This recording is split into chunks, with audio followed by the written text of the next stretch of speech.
And besides that, I mean, I like other cosplayers. I mean, definitely, like, I'm not really good with names. Those are just names I can remember off the top of my head.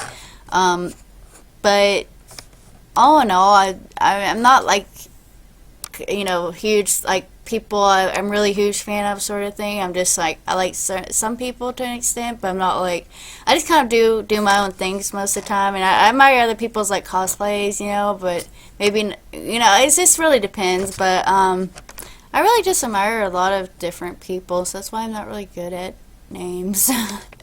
But yeah, is there anything you will not cosplay? Like example, Homestuck, original character, or fan art? Um, I'm definitely not a huge fan of Homestuck, so I'm not sure if I will ever cosplay from it.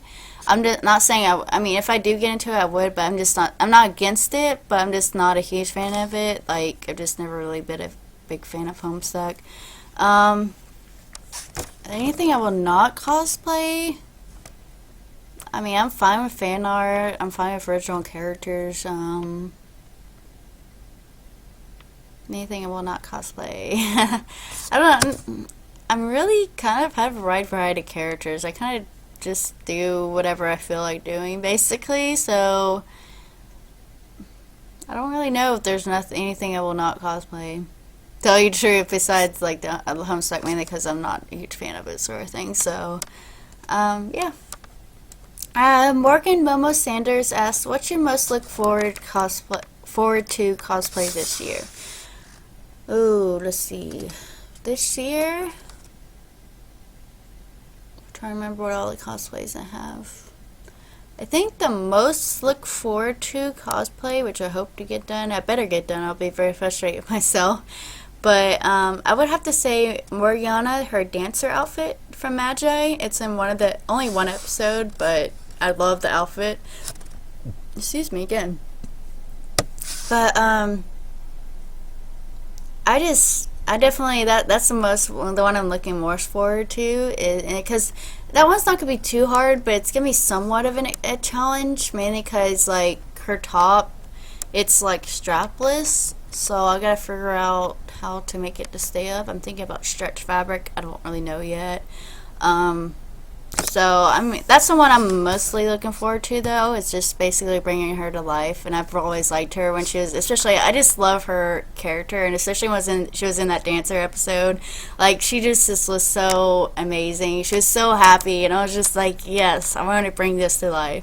So that's probably the one I'm most looking forward to this year. I'm actually the second one I'm most looking forward to. It's kind of crazy. I'm doing a hipster Fluttershy for Dragon Con, and I'm really kind of looking forward to that. Like, it's gonna be simple cosplay. I'm mostly buying this stuff, but I think it's gonna be a lot of fun. I have the idea in my head, and I have some of the pieces. Actually, this is kind of some of the pieces of it. Sorry, my hair keeps coming undone. It bothers me, but this is some of the pieces of it, basically. The wig, I actually just recently got this wig to really go with because her hair is a lot lighter than the original wig I had. And, some, like, hair things, and I have some pieces to it. So I'm really excited about that one. That's the next one I'm really looking forward to, so.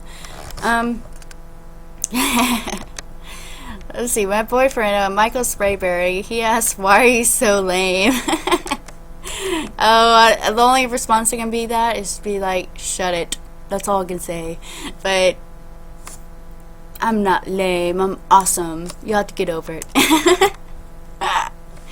But Madeline Bales. I'm really horrible with names. She asked, "Do you make your own cosplay or cosplays?" I make about half, and then I buy about half. Basically, is because I don't really. It depends on what like how hard it is to make and how much I like the character, sort of thing. If it's pretty easy and I really like the character, I'll make it. But if it's harder to make and I'm not a huge fan of the character, I'll buy it. So it just really depends on what I feel like doing, sort of thing. And then she said, "If so, is it cheaper to create a cosplay mostly via sewing than it is to buy one online?"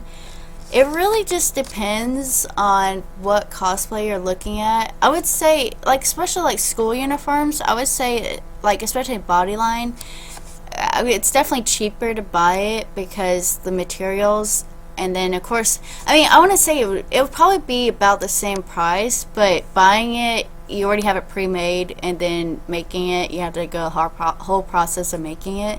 So it just really depends on what costume you're looking for. But like most of the time, if you get it commissioned, you have to factor in that commission cost. So if you have the option of buying it, it depends. Like if you're one of those people that you can't find a costume that looks good enough, and you're like a perfectionist, like it's not accurate, and you can't alter it anyway, then you have to make it. Either make it or a commissioner. I would definitely say recommend making it because you can actually use coupons for like Hancock's or Hobby Lobby or Joann's. You can use coupons, and then you don't have to pay the extra commissioner cost of making it. But like it just really, like I said, depends on the cosplay.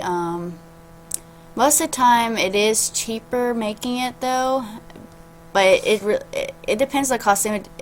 If it's a more intricate costume, yes, it's definitely cheaper making it. But if it's like a simple costume, like a school uniform, it might be a couple dollars cheaper, but it depends on, having it pre-made for $5 more rather than making it for $5 less, kind of thing. It just really depends on the cosplay sort of thing. El Toro asked, what frustrates you when creating new cosplays? Oh, this question go on and on. What frustrates me mainly is when I go and think the costume's not gonna be that expensive, like the fabric and stuff. It actually ends up being pretty expensive. That frustrates me. I'm just sitting there and I'm like, I don't have money for this. But what frustrates me about making it, like, oh, that could be endless. Like when I have a habit of sewing invisible zippers like wrong, like all the time. It never fails, and most of the time I'll have to sew it like 2 times before, no, more like 3 times to get it right. Like it's really annoying. Let's see, what else frustrates me? Let's see. Trying to think of the endless things that frustrate me. Oh yeah, if you're altering a pattern and I alter a pattern and I end up cutting it out wrong, that frustrates me because that's a waste of fabric. I mean, maybe not a total waste, but in a way it is still kind of frustrating because you cut that whole pattern out and then you cut it out wrong and you're just sitting there like, really? What else? So I do not like invisible zippers. I already said that. I wish I had a form to put stuff on, because it kind of frustrates me when I'm trying to make sure things fit correctly and I have to like stop sewing, put it on myself, go look in the mirror, and then come back, sew it again a little tighter. And it's just frustrating because if I actually had a form, it would be so much simpler. So that's another thing that's kind of frustrating. Allowing paint to dry. It's really frustrating because all you're sitting there is watching paint dry, and you're like, why don't you hurry up and dry already? Because I'm a really bad procrastinator and I wish paint could dry faster. What's something else that's frustrating? When I don't have a pattern for something, it frustrates me because I'm not good without patterns. I'm really not good at without patterns at all. Yeah.